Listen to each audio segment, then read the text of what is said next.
How easy these words are rolling off our lips now. Man on the moon, a walk on the moon.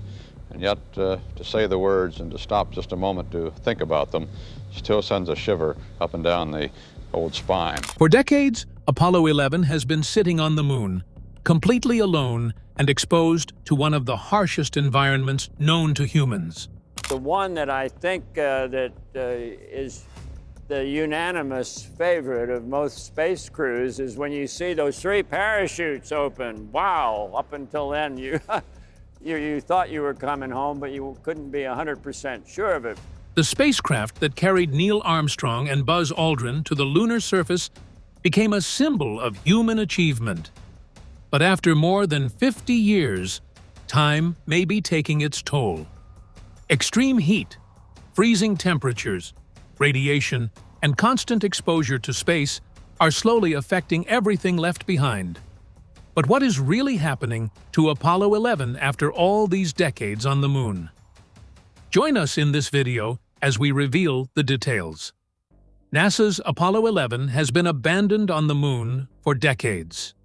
More than 50 years after Apollo 11 landed on the moon, the spacecraft and the marks left by the astronauts are still sitting on the lunar surface. In July 1969, Neil Armstrong and Buzz Aldrin became the first humans to walk on another world. They landed in an area called the Sea of Tranquility, which became known as Tranquility Base. After spending several hours on the moon, the 2 astronauts returned to the lunar module and used its upper section to fly back into lunar orbit. They left the lower part of the spacecraft behind. That lower part, known as the descent stage of the Eagle, has remained on the moon ever since. Many people may wonder why we cannot simply look through a powerful telescope and see it. After all, humans now have telescopes that can look at galaxies billions of light years away. Some of those galaxies are so far away that the light reaching Earth today began its journey billions of years ago. It may therefore seem strange that a spacecraft on our own moon cannot be seen clearly from Earth. The problem is not simply that the moon is far away. The real problem is the way light works. A telescope can collect a huge amount of light, but there is a limit to how small an object it can separate and show clearly. When an object is too small, its image becomes blurred.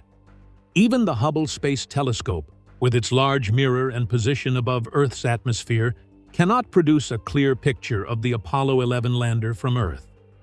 The moon is about 384,400 kilometers away, and the lander is simply too small at that distance. The Hubble telescope could only separate details on the moon that are roughly 90 to 100 meters wide. The Apollo 11 landing site is much smaller than that, so from Earth, the Eagle would not appear as a clear spacecraft. It would be lost in a tiny blur. Building a much bigger telescope would help, but even that would not be an easy answer. One of the world's largest planned optical telescopes, the extremely large telescope in Chile, has a mirror about 39 meters wide. That is enormous by human standards, but it would still struggle to produce a clear picture of the Apollo 11 lander from Earth. The reason is that the moon is simply too far away for the lander to be easily separated from the surrounding ground. The solution came from getting much closer to the moon. In 2009, NASA launched the Lunar Reconnaissance Orbiter, also called LRO. Its job was to study and map the moon. Because the spacecraft was actually flying around the moon, it did not have to look across hundreds of thousands of kilometers from Earth. It could move much closer to the surface and use its cameras to study small objects and marks on the ground. Its Lunar Reconnaissance Orbiter camera, or LROC, became especially important. The spacecraft normally worked from a safe height, but scientists sometimes lowered its orbit to get much better pictures. When LRO flew at around 20 kilometers above the moon, its camera could see details only about 25 centimeters across. This was enough to reveal the Apollo 11 site in much greater detail. The pictures showed the Eagle's descent stage still sitting where Armstrong and Aldrin had left it. The images also showed changes in the soil around the spacecraft. These changes were not random. They were signs of the astronauts' movements. When Armstrong and Aldrin walked on the moon, their boots pressed into the soft upper layer of lunar soil. They walked around the lander, checked equipment, and moved from one place to another. Their footsteps disturbed the top layer of the soil and exposed slightly different material underneath. That difference can still be seen from orbit. The marks form paths across the ground around the lander. One of the most interesting trails is connected to Armstrong's walk toward Little West Crater. He moved roughly 60 meters away from the Eagle to look into the crater. That short walk, which lasted only minutes in human terms, left a mark that has remained for more than half a century. There is no wind on the moon to blow the dust away. There is no rain to wash the tracks away. There are also no rivers or plants to cover them. Because of this, the footprints have lasted much longer than a footprint would survive on Earth. If the Apollo 11 lander and the astronauts' footprints have survived for more than 50 years, how much longer can these precious signs of humanity's first steps on the moon really survive? Let's find out. The moon is slowly destroying what we left behind. The Apollo 11 lander is one of the strongest reminders that humans once stood on the moon. But not everything left behind has survived in the same condition. The American flag planted by Neil Armstrong and Buzz Aldrin is a good example. The flag was placed close to the lunar module. It was meant to stand as a symbol of the historic moment. But when the astronauts later prepared to leave the moon, the engine that lifted them away caused a powerful blast across the surface. That blast knocked the Apollo 11 flag down. This is different from several later Apollo missions where the flags were placed farther away from the spacecraft and were able to remain standing. Images taken by the Lunar Reconnaissance Orbiter have shown shadows from some of those later flags. Apollo 11 is different because its flag was so close to the spacecraft that the engine blast likely knocked it over. That does not mean the flag has remained in perfect condition on the ground. In fact, the moon is one of the worst places for a thin piece of cloth to survive. On Earth, our atmosphere and ozone layer protect us from some of the sun's most harmful ultraviolet rays. The moon has no thick atmosphere and no protective ozone layer. This means the flag has been exposed directly to strong sunlight for more than 50 years. The sunlight contains ultraviolet radiation that can damage materials. It can break down the chemicals that give fabric its color and strength. The flag was also made from nylon, a material that is not designed to sit in such an extreme environment for decades. The moon also experiences enormous changes in temperature. During the lunar day, temperatures on the surface can become extremely hot. During the long lunar night, the temperature can fall to extremely cold levels. The flag has gone through these harsh changes again and again for more than half a century. Because of this, the bright red, white, and blue colors that people remember from the famous pictures of 1969 are almost certainly no longer the same. The dyes would have been heavily damaged by the sun. The nylon itself may also have become weak and brittle. It could have cracked, broken, or slowly turned into tiny pieces that mixed with the lunar soil. In other words, the flag may still be somewhere around the landing site, but it is unlikely to look anything like the flag people saw on television in 1969. The footprints of Armstrong and Aldrin have also survived, but they are not protected from change. It is true that the moon has no rain and almost no atmosphere.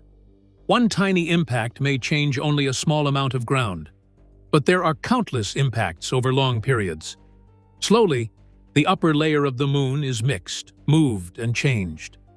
This means that the famous boot prints will eventually become less clear. The moon also experiences moonquakes. Scientists have found evidence that the moon is still changing inside. It is slowly shrinking as it cools, and this can create cracks and movement in the surface. These changes are very small compared with what happens on Earth, but over long periods they can affect the lunar landscape. All of this creates a strange picture of Apollo 11. The mission happened more than 5 decades ago, yet its remains are still visible. The Eagle descent stage is still there. the astronauts' walking trails can still be seen. The disturbed soil still marks where humans moved around the landing site. But at the same time, the moon is slowly removing some of the evidence. Radiation is damaging the flag. Extreme heat and cold are weakening materials. Tiny space rocks are constantly hitting the surface and mixing the soil. Over thousands or millions of years, these forces will continue to change the site. The Apollo 11 landing area is therefore not a frozen museum. It is a place that is still being changed by nature. The most important evidence may survive for a very long time, but it will not remain exactly as it looked in 1969. What happened at Tranquility Base is therefore becoming a race against time. Humanity left its first footprints on another world, and those footprints are still there today. But the moon has already begun the slow process of erasing them. If the moon landing was real, why did so many people begin to doubt it? Keep watching for more. The questions that made people doubt the moon landing. The Apollo moon landings remain one of the biggest events in human history. Millions of people watched as American astronauts appeared to land on the moon. For many, it was proof that humans could do something that once seemed impossible. But over the years, some people began to question whether the event really happened. They started looking closely at the pictures, videos, technology, and stories connected to the missions. They asked simple but serious questions. How could people travel such a long distance with the technology of the 1960s? How could astronauts move around on the moon? How could they take clear pictures while wearing thick gloves? Why were there no stars in the pictures? And why did some shadows appear to point in different directions? These questions helped create a lasting debate about the Apollo missions. One major reason the debate grew was the rise of the Internet. Before the Internet became common, most people depended on television, newspapers, books, and official reports for information. Later, old Apollo pictures and videos became easy to find online. Anyone could study them, make a video, write an article, or share an opinion. People who already did not trust governments or large organizations became more willing to believe that important information was being hidden from them. This helped moon landing theories spread to a much larger audience. The debate also became connected to the space race between the United States and the Soviet Union. In 1957, the Soviet Union shocked the world by launching Sputnik, the first artificial satellite. This made America worried that the Soviet Union was becoming stronger in space technology.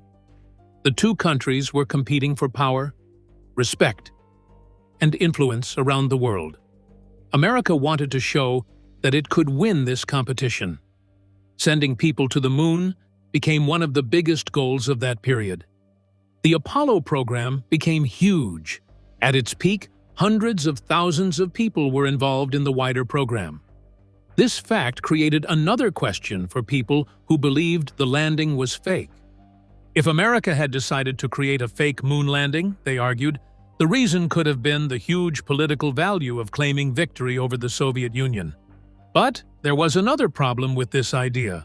A fake mission would have required many people to keep the same secret for years.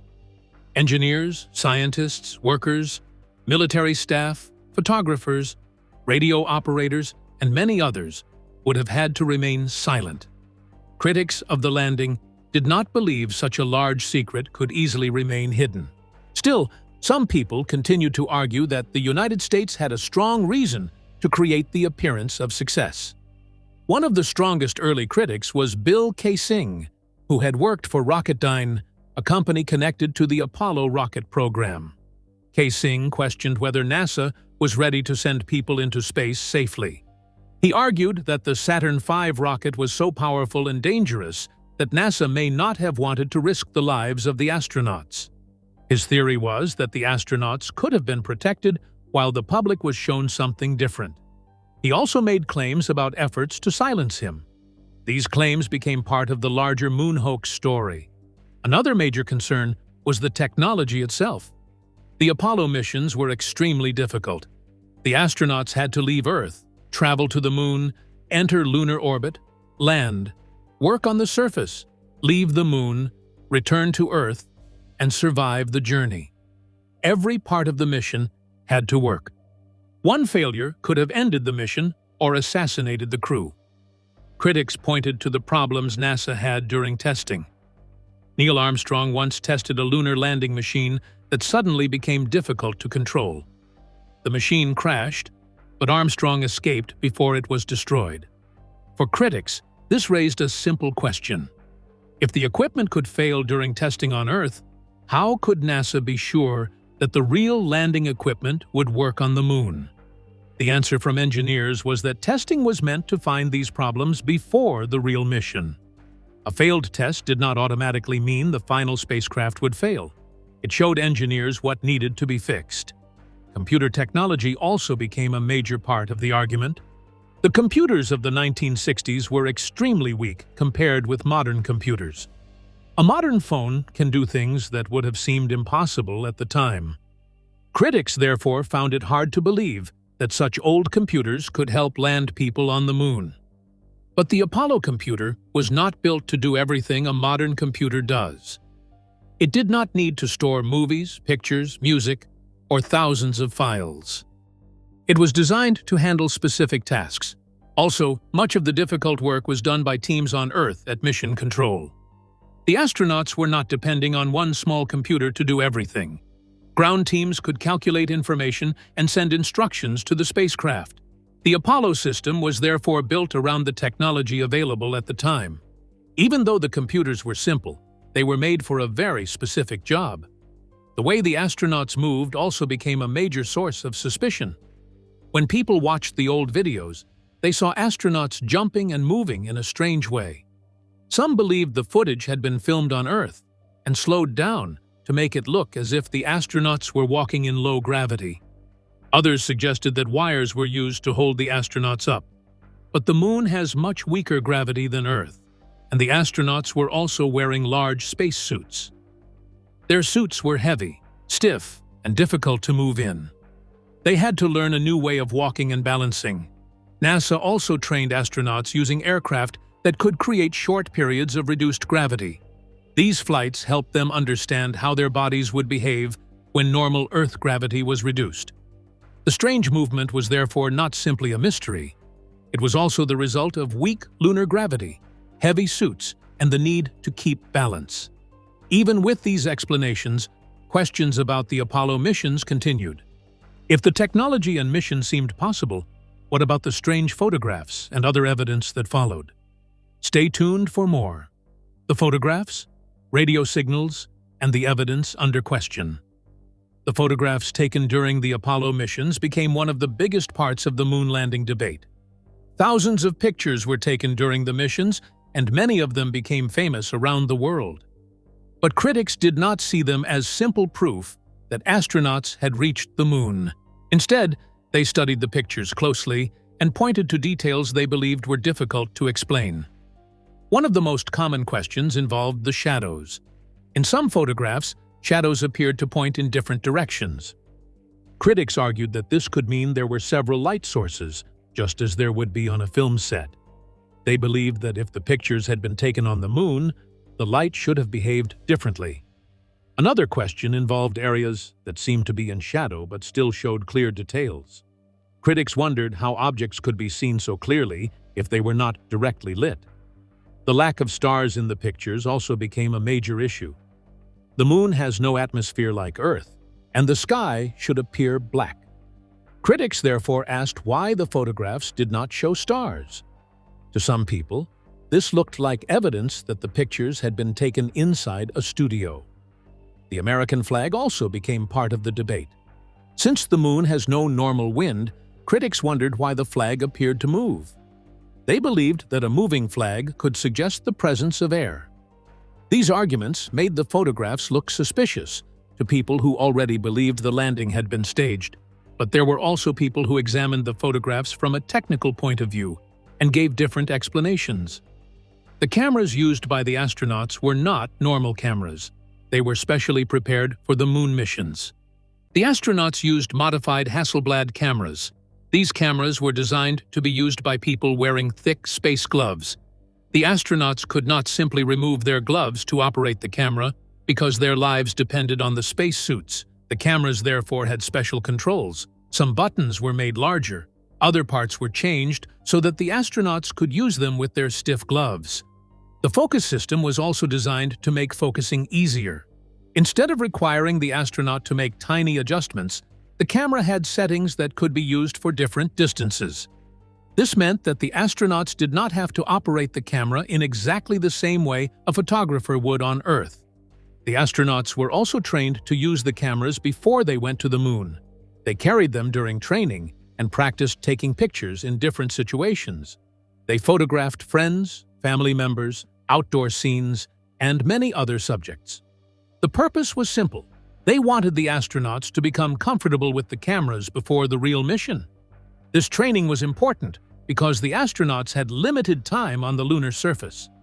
They could not waste that time trying to understand how the camera worked. Another concern involved the gloves themselves. A test was carried out using a glove inside a vacuum chamber. As the air was removed, the glove became harder to move. The person performing the test found it difficult to bend the glove and move the fingers normally.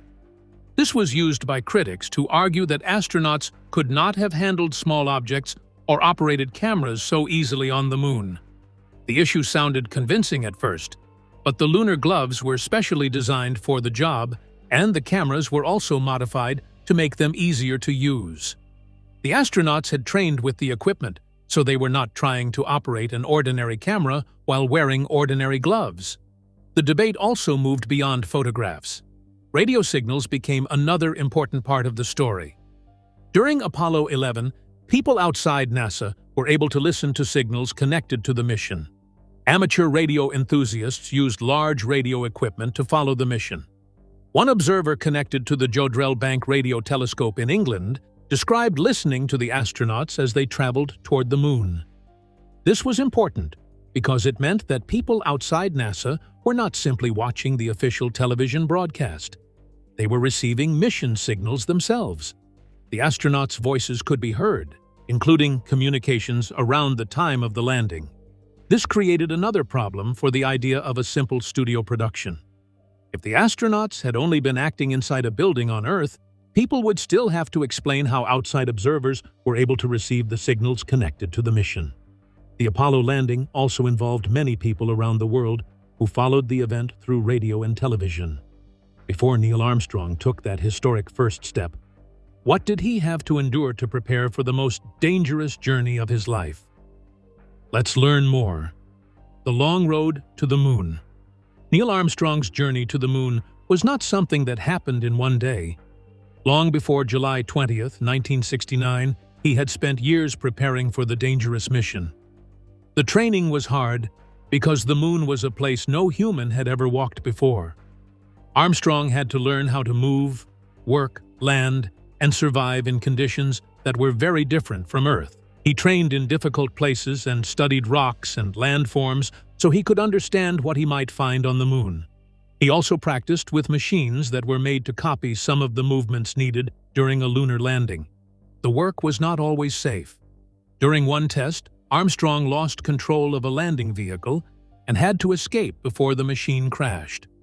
The accident showed just how dangerous the mission could be. Still, he continued preparing. On July 16, 1969, Armstrong, Buzz Aldrin, and Michael Collins began their journey. Armstrong and Aldrin would later enter the lunar module, while Collins stayed in the main spacecraft. After several days of travel, Armstrong and Aldrin began their final trip toward the moon. On July 20th, the lunar module started going down toward the surface. The landing was one of the most dangerous moments of the whole mission. Armstrong saw that the first area they were heading toward was not safe. There were rocks and a crater in the area, and landing there could have caused serious trouble. Armstrong took control and moved the spacecraft toward a safer place. After a tense final part of the trip, the lunar module landed safely. Armstrong then sent a message to the people waiting at mission control. The moon landing had become a reality. Soon after, Armstrong climbed down the ladder. He placed his foot on the dusty ground and became the first human to walk on the moon. His famous words were heard around the world, but the mission was far from over. Armstrong and Aldrin had important work to do. They moved across the lunar surface, took photographs, collected rocks and soil, and planted the American flag. They also placed scientific equipment on the moon. Some of this equipment was used to study activity beneath the surface. Other equipment helped scientists measure the distance between the Earth and the moon with laser signals. The astronauts collected about 50 pounds of rocks and soil. These samples would later help scientists learn more about the moon. Armstrong also noticed something strange about the moon dust. When some of it entered the lunar module, he noticed a smell that reminded him of wet fireplace ashes or the smell after fireworks. It was one of the small but unusual details that made the trip different from anything people had experienced on Earth. After completing their work, Armstrong and Aldrin returned to the lunar module. Their next challenge was leaving the moon safely. The lunar module lifted away from the surface and met Collins in orbit. The three astronauts then began their journey home. On July 24, 1969, they returned to Earth and landed in the Pacific Ocean. But even after landing, the mission was not completely finished. Scientists were still worried that the moon might carry unknown germs or harmful material. Because of this, Armstrong and the other astronauts were placed in quarantine. After returning safely to Earth, what surprising secret did Neil Armstrong quietly keep hidden for decades? Let's delve deeper. The items Armstrong kept hidden. After returning from the moon, Neil Armstrong became one of the most famous people in the world. Yet, he was known for being quiet and private. He did not spend his life constantly talking about his famous journey. He continued with his work and later took part in other adventures. In 1985, Armstrong joined a group of famous explorers on a trip to the North Pole. He wanted to see the icy land from the ground because he had already seen it from space. It was another sign that his love for exploration did not end with Apollo 11. But many years later, another part of his moon story came to light. In 2015, the Smithsonian revealed that Armstrong had kept a small collection of objects from the Apollo 11 mission. These items had been stored inside a cloth bag. They were not large or beautiful objects. Some were simply pieces of equipment that had been used during the mission. But because they had been taken to the moon and were connected to Armstrong's historic journey, they had great value. Among the items were a waist tether, small lights and their brackets, an emergency wrench, an optical sight, and a camera linked to the famous footage of Armstrong stepping onto the moon. The camera was especially important because it helped record one of the most famous moments in human history. For years, Armstrong kept these objects away from public attention. He did not make a big announcement about them. He did not treat them like expensive treasures. In fact, he reportedly saw them more like leftover pieces of equipment. This made the discovery even more interesting. A man who had taken part in one of the greatest events ever had quietly kept small reminders of the journey. Even his official biographer did not know that he had kept these items. Armstrong had been asked questions about whether he had saved anything from Apollo 11, but the collection remained hidden for many years.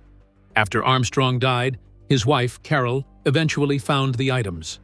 The discovery gave historians and museum workers a chance to learn more about what had been brought back from the lunar module. The objects were important because they had a direct connection to the first moon landing. They were not just old tools. They had been part of a mission that changed history. Before Apollo 11, no human had ever stood on the surface of another world. Armstrong changed that forever when he stepped onto the moon in July 1969. The small objects he kept therefore became more than simple pieces of equipment. They became reminders of the risks, hard work, and careful planning behind the mission. The discovery also showed another side of Armstrong. While the world saw him as a hero, he seemed to view the objects in a much simpler way. What do you think about Apollo 11? Share your thoughts in the comments section below. Thanks for watching. If Neil Armstrong's incredible journey to the moon, the dangers he faced, and the surprising items he secretly kept from the Apollo 11 mission caught your attention, please like, subscribe, and watch the next video for more stories. See you there!